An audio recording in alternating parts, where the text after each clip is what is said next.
Então vamos lá, esse aqui é o nosso cenário, esse aqui são os organismos que são acometidos de forma mais exuberante pela febre reumática. Vamos começar pela mais importante, que é a cardite reumática. Vamos lá. A doença reumática atinge o coração em todas as suas camadas, em todas as suas topografias. Então nós chamamos de pancardite. Nós podemos ter um envolvimento do pericárdio, aquela membrana que envolve o coração. Nós podemos ter um envolvimento do miocárdio, que é o músculo do coração, o músculo mais importante para poder fazer a contração do coração. E podemos ter o envolvimento do endocárdio, aqui basicamente nas bordas livres das válvulas, que são os pontos de maior processo inflamatório. Lembrem vocês que o endotélio do coração é chamado de endocárdio. Então, o endocárdio é o que reveste o coração por dentro, que está em contato direto com o sangue. Quando ele reveste as válvulas do coração, exatamente nas bordas livres, está o ponto onde acontece maior processo inflamatório.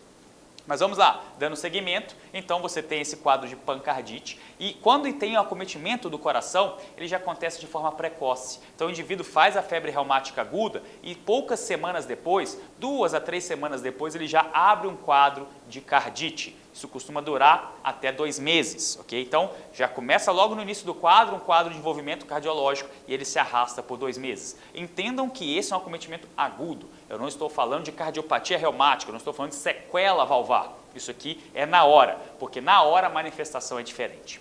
A principal valvopatia que você encontra durante um surto agudo de febre reumática são insuficiências valvares da válvula mitral e aórtica. Então vejam vocês, o acometimento crônico que nós encontramos na doença reumática, de forma mais frequente, é a estenose mitral. Então, acontece por fibrose. Agora, num quadro agudo, você não vai encontrar estenose, nem aórtica, nem mitral. É um quadro inflamatório, em fase inicial. O que você encontra ali, em caso de disfunção, é uma insuficiência mitral ou uma insuficiência aórtica, ok? Isso na fase aguda. Pode ocorrer, então, uma degeneração difusa e até mesmo necrose de miócitos. Não é tão comum o envolvimento do miocárdio de forma grave, mas ele pode acontecer. Em geral, a insuficiência cardíaca nesse contexto acontece por causa de valvopatia aguda, como eu disse para vocês, ou uma insuficiência mitral aguda, insuficiência aórtica aguda, tá? Mas você pode ter envolvimento do miocárdio até com um certo grau de lesão miocárdica e acontecem lesões inflamatórias perivasculares, chamados de nódulos de Aschoff. E aqui já tem a primeira questão. Isso é patognomônico de febre reumática. Se você, por alguma razão, fizer uma biópsia miocárdica no indivíduo com febre reumática aguda e encontrar nódulos de Aschoff, tenha certeza que você está diante realmente de um acometimento reumático, pois isso é patognomônico. Isso significa que se você encontrou essa alteração, você não tem mais o que discutir, o diagnóstico está selado, é certeza absoluta. E o que é um nódulo de Aschoff? É uma área central fibrinoide, isso aqui é uma discussão mais de histologia, mas é bom de saber, circundada por linfócito, plasmócito e grandes células basófilas, também chamadas de células de Aschoff, ok? E como eu disse, isso é patognomônico. Aqui você tem um esquema, um corte histológico, um esquema mostrando exatamente como é o desenho de um nódulo de Aschoff, ok? Mas aqui mora um problema. Para você ter essa imagem da lâmina, para você conseguir documentar um nódulo de Aschoff, você precisa biopsiar esse miocárdio. E isso é um procedimento invasivo. Ou acontece por necrópsia, e o paciente já morreu e você vai fazer um diagnóstico pós-mortem, ou acontece com ele ainda em fase viva, porém você vai ter que ser invasivo. Você vai ter que colocar um catéter dentro daquele coração e biopsiar aquele miocárdio. Então, não é tão fácil assim você encontrar o estabelecimento de um nódulo de Aschoff. Em geral, você pesquisa as válvulas. E aqui eu trago o primeiro insight dessa aula.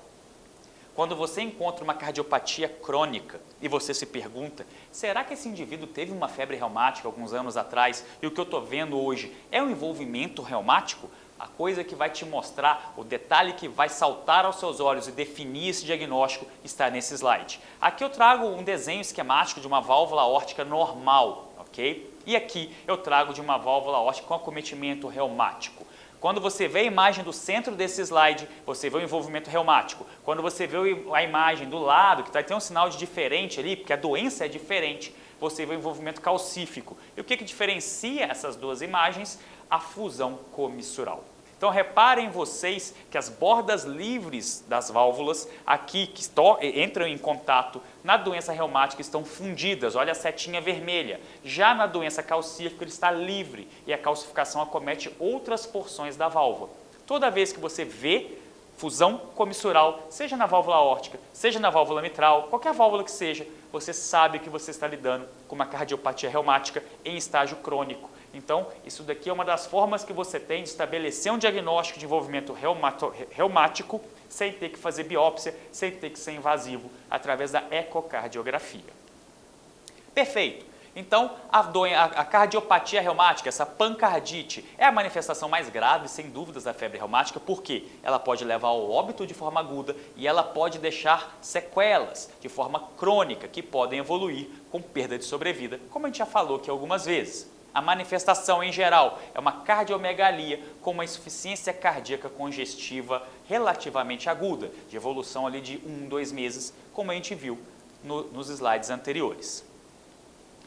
Agora, dando um pouco mais de entendimento da casuística disso, alguns trabalhos chegam a mostrar até 70% em casos de surtos em áreas muito endêmicas, ok?